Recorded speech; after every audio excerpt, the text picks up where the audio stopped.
قرآن کہتا ہے بڑی برکت والی ذات ہے پروردگار کی، وہی ملکوں کا مالک ہے۔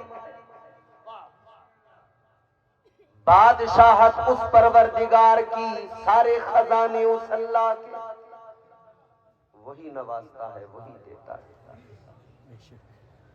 وہ بڑی شان والا خدا، بڑی عزت والا خدا، اسی پروردگار نے ہمیں بہترین رسول عطا کیا، اسی اللہ تعالی نے ہمیں بہترین شریعت عطا فرمائی، اسی اللہ نے بہترین کتاب قرآن مجید عطا کیا، اسی پروردگار نے ہم غلاموں کو، ہم محبوب کے غلاموں کو بہترین بنایا، سب کچھ بہترین دیا۔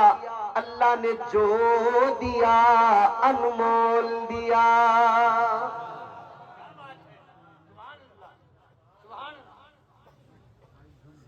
خالق کائنات نے اپنے بندوں کو تنہا نہیں چھوڑا، اکیلا نہیں چھوڑا، زندگی کے ہر موڑ پہ اللہ نے ساتھ نبھایا، اللہ نے قرآن عطا فرمایا، پھر محبوب کی سیرت عطا فرمائی، محبوب کا کردار عطا فرمایا۔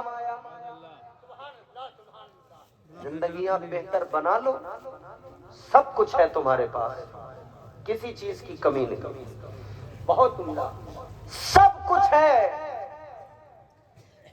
ایک بہتر معاشرے کو تشکیل دینے کے لیے آپ کے پاس سب کچھ ہے، بے شک، صرف ایک چیز کی کمی ہے، وہ کمی ہم نے، آپ نے خود مل کر پیدا کی، وہ علم کی کمی ہے۔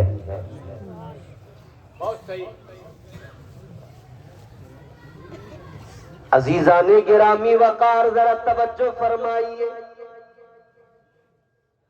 اللہ تعالیٰ نے مکمل آپ کو اور مجھے قرآن مجید کے ذریعے سنوارا ہے، زندگی گزارنے کا طریقہ اور سلیقہ عطا کیا ہے، پیدا ہونے سے لے کر قبر میں جانے تک تجھے کیسے زندگی گزارنا ہے، سب کچھ اسلام نے سکھایا، سب کچھ قرآن نے سکھایا، سب کچھ مصطفیٰ جان رحمت کی تعلیمات نے سکھایا۔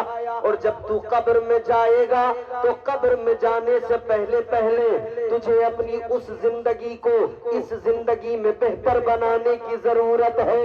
اس زندگی کو اگر تو نے بہتر بنا لیا، یہ زندگی اگر تو نے آقا کے فرامین کے مطابق گزار لی، یہ زندگی اگر تو نے قرآن کے مطابق گزار لی، تو یاد رکھنا تیری قبر میں بھی راحتیں ہوں گی، تیری آخرت کو بھی اللہ تعالی بہتر فرما دے گا۔ یاد رکھنا میرے عزیزو، یہ مصطفیٰ کی شریعت ہے جو سلیقے عطا کرتی ہے۔ تاجدار مدینہ کے غلاموں، اسلام کا سب سے بڑا ضابطہ، اسلام عدل کرنا سکھاتا ہے، اسلام انصاف سکھاتا ہے، اسلام انصاف کی بات کرتا ہے۔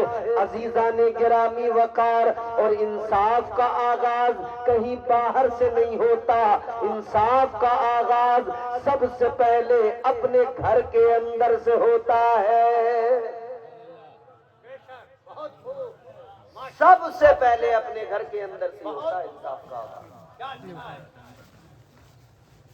آج مسلمان کبھی اس عدالت کی طرف دیکھتا ہے، کبھی اس عدالت کی طرف دیکھتا ہے، کہتا ہے مجھے انصاف نہیں مل رہا۔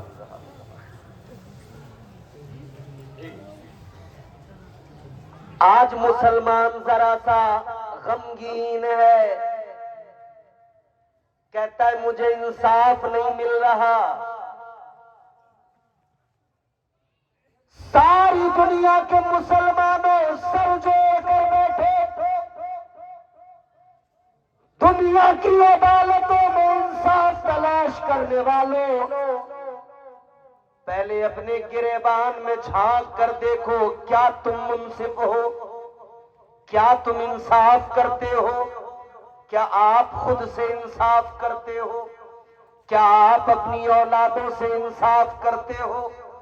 کیا آپ اپنی بیویوں سے انصاف کرتے ہو؟ آپ نے خود اپنے گھر کے اندر، اپنے معاشرے کے اندر انصاف کا گلا گھوٹا ہے، اب کیوں کسی سے امید لگا کے بیٹھے ہو کہ کوئی ہمارے ساتھ انصاف کا معاملہ کرے؟ جو عنوان مجھے دیا گیا اس کے آخر میں ایک لفظ شامل ہے، مسلم معاشرہ۔ مسلم معاشرے کی تشکیل صرف نبی کے کردار اور نبی کی تعلیمات کے سبب ہی ہو سکتی ہے، بے شک کوئی دوسرا طریقہ نہیں۔ بہت خوب۔ اللہ تعالیٰ نے قرآن مجید میں سب کچھ سکھایا، یہ بھی سکھایا کہ جو تو نے دنیا میں مال کمایا ہے، جو تیری دولت ہے، یہ سب کچھ یہیں رہ جائے گی، تو قبر میں چلا جائے گا۔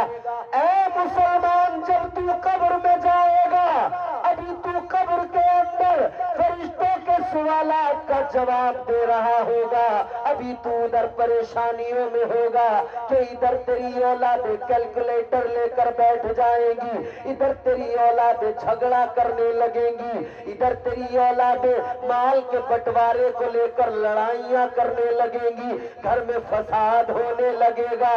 اے مسلمان، اس قبر میں ادھر مجھ سے سوال و جواب ہو اور ادھر میری اولاد میرے لیے دعا نہ کر سکے۔ اگر تو یہ چاہتا ہو اولاد میری دعا کرے، لڑائی جھگڑے نہ کرے، تو اپنی اولاد کو شریعت سکھا کے جا، اپنی اولاد کو طریقہ بتا کے جا، اپنی اولاد کو اسلام سکھا کے جا، اپنی اولاد کو مصطفیٰ جان رحمت کا طریقہ بتا کے جا، اور انہیں بتا کے جا میرے مرنے کے بعد میں سارا مال تمہیں تقسیم تو کرنا ہے، مگر طریقہ وہ اختیار کرنا جو طریقہ قرآن نے دیا ہے، مصطفیٰ جان رحمت نے عطا کیا ہے۔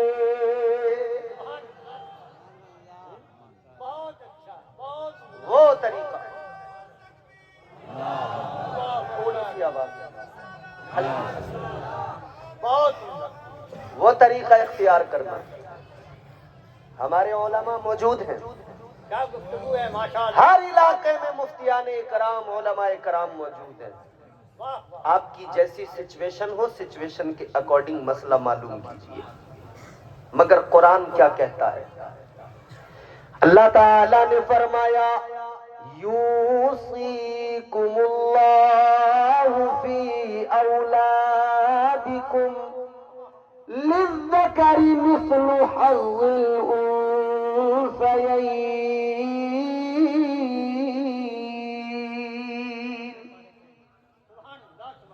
اللہ کے قرآن نے آپ کو آپ کی اولادوں کے بارے میں بتایا کہ تمہیں انہیں دینا کیسے ہے۔ فرمایا بیٹے کے 2 حصے، بیٹی کا 1 حصہ، بیٹے کو ڈبل، بیٹی کو اس کا آدھا۔ اب یہاں کئی دنیا دار لوگ کہتے ہیں قرآن کے اس قانون پر انگلی اٹھا کر کہ صاحب اسلام نے یہاں تو ناانصافی کر دی، برابر کیوں نہیں دیا؟ جب بیٹے کو 2 حصے ہیں تو بیٹی کو 1 حصہ کیوں؟ اب میں یہاں پر 2 وجہ بتاؤں گا آپ کو، اور میں یقیناً میں آپ کو آج بہت سچی بات بتا رہا ہوں۔ آج کی تقریر کرتے ہوئے مجھے جتنی خوشی ہو رہی ہے، نہیں ہوتی مجھے اتنی خوشی۔ ماشاءاللہ، زندہ باد۔ یہ جو مجمع ہے، اگر سارے ملک کے اندر ایسے سامعین ہونا تو پھر کیا کہنے، پوری قوم کی اصلاح نہ ہو جائے۔ یہ جو جلسوں میں اٹھا پٹک اور لڑائی جھگڑے ہیں نا، یہ سارے کے سارے ختم ہو جائیں گے، پھر یقیناً جلسوں سے صرف امت کی اصلاح ہوتی نظر آئے گی۔ ماشاءاللہ، نعرہ تکبیر، نعرہ رسالت، مسلک اعلی حضرت۔ ماشاءاللہ، اور یہ زمین معمولی سرزمین نہیں ہے، یہ 350 برس کے بزرگ ہیں یہاں، مدینہ الاولیاء، ہائے ہائے ہائے، مدینہ الاولیاء ہے یہ شہر محتاج تعارف نہیں، صرف اس ملک میں نہیں، پوری دنیا میں اس کی شناخت ہے، پوری دنیا میں پہچانا جاتا ہے۔ تو یقیناً آپ نے وہ ثابت بھی کیا کہ آپ ویسا ہی معیار بھی رکھتے ہیں، معیار سماعت بھی آپ کا بلند ہے۔ اللہ خوش رکھے۔ آمین۔ اب بات سنیں توجہ سے، دو باتیں مجھے بتانی ہیں۔ کرم نوازش۔ چچا ایک بات تو یہ، اگر کوئی کہے کہ بیٹی کو ایک حصہ کیوں، بیٹے کو ڈبل، جی پہلی بات تو یہ کہ مرد کے ذمے عورت کا مہر بھی ہوتا ہے، نان و نفقہ بھی ہوتا ہے، ذمہ داریاں بھی ہوتی ہیں۔ تو مرد پر ذمہ داریاں زیادہ ہے، نان نفقہ بھی ہے، مہر بھی ہے اور کفالت بھی ہے، کیا بات ہے، تو اس لحاظ سے بھی اس کا زیادہ رکھا گیا۔ سبحان اللہ۔ لیکن کوئی یہ نہ سمجھے کہ عورت کا کم ہو گیا، کم نہیں ہوا، کم نہیں ہوا۔ تاجدار مدینہ والی کائنات مصطفیٰ جان رحمت کے پیارے دیوانوں، ذرا سمجھنے کی کوشش کرو، اللہ تعالیٰ نے عورت کا کم نہیں کیا، بلکہ عورت کو اللہ نے باپ کی پراپرٹی میں سے بھی دلوایا، شوہر کے مال سے بھی دلوایا، اور دونوں طرف سے دلا کر اللہ نے برابر کر دیا اور دنیا کو مزاج دے دیا۔ عورت کی شان یہ ہے، اللہ تعالیٰ نے عورت کو ایک جگہ محدود نہیں کیا، بلکہ اللہ نے اسے دونوں طرف مالک بنایا ہے۔ بہت اچھا ہے میاں، واہ واہ واہ واہ، بہترین جواب۔ یہی تو وجہ ہے کہ عورت سسرال کے اندر ہو، بڑھاپا آ جائے لیکن میکے کو ہمیشہ یاد کرتی رہتی ہے، کیونکہ پتا ہے میں اس گھر میں بھی مالکانہ حق رکھتی ہوں، جانتی ہے وہ میرے بھائیوں کا جو گھر ہے وہ میرا بھی گھر ہے، وہ میرے بھائی ہے، وہ میرا باپ ہے، وہ ادھر میرا سب کچھ ہے، میرے بھتیجے ہیں، لیکن ادھر جہاں سسرال میں ہوتی ہے ادھر بھی اسے معلوم ہے یہ میرے شوہر کا مکان ہے، یہ میرے شوہر کی جائیداد ہے، یہ میرے بچے ہیں، یہ میرا شوہر ہے۔ یہ دونوں طرف اللہ تعالیٰ نے عورت کو مالک بنایا اور عورت کی زندگی کو عزتوں سے سجا دیا اور دنیا کو مزاج دیا۔ اے دنیا والوں، ایک طرف تم عورتوں کو چلا کر مار رہے ہو، ایک طرف تم عورتوں پر ظلم کر رہے ہو، مگر یہ اسلام کی خوبصورتی ہے، اسلام عورت کو وہ عزت دیتا ہے، ماں کے گھر کی بھی مالک ہے، شوہر کے گھر کی بھی مالک ہے۔ سبحان اللہ۔ نعرہ تکبیر، زور سے نعرہ رسالت، قانون اسلام زندہ باد بولو سب مل کے، قانون اسلام، قانون اسلام، نعرہ تکبیر، نعرہ رسالت۔ واہ واہ واہ واہ، یہ اسلام ہے، کیا بات ہے میاں، یہ اسلام کا نظام ہے۔ بہت خوب۔ آگے بڑھیے، یہ اسلام ہے، یہ اسلام کا نظام ہے۔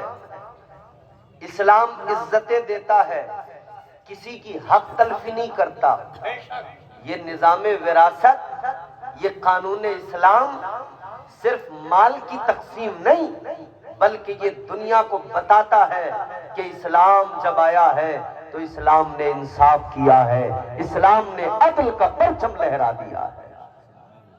سبحان اللہ، سبحان اللہ۔ قبیلہ بنو اوس کی ایک عورت تھی، اس کا شوہر مر گیا۔ شوہر کا جب انتقال ہوا تو عرب میں جو ہوتا تھا دور جہالت میں وہی ہوا، عورت کو کچھ نہیں دیا جاتا تھا، وہی ہوا، کچھ نہیں دیا گیا۔ حضور کی بارگاہ میں معاملہ آیا، امام الانبیاء تاجدار مدینہ والی کائنات کی بارگاہ میں جب یہ معاملہ آیا تو جواب پھر پروردگار نے دیا۔ کیا بات ہے، کیا بات ہے، جواب اللہ تعالیٰ نے دیا، سورہ نساء کی آیات نازل ہوئی، پھر اللہ تعالیٰ نے بتایا، اللہ نے خود قرآن میں مزاج دیا کہ یہ عورتوں کو محروم نہ رکھا جائے، انہیں ان کا حق دیا جائے۔ سبحان اللہ۔ اس دن سے اعلان ہو گیا کہ اب اس مسلم معاشرے کی تشکیل ہوگی جس میں عورتوں کا حصہ ہوگا۔ بہت خوب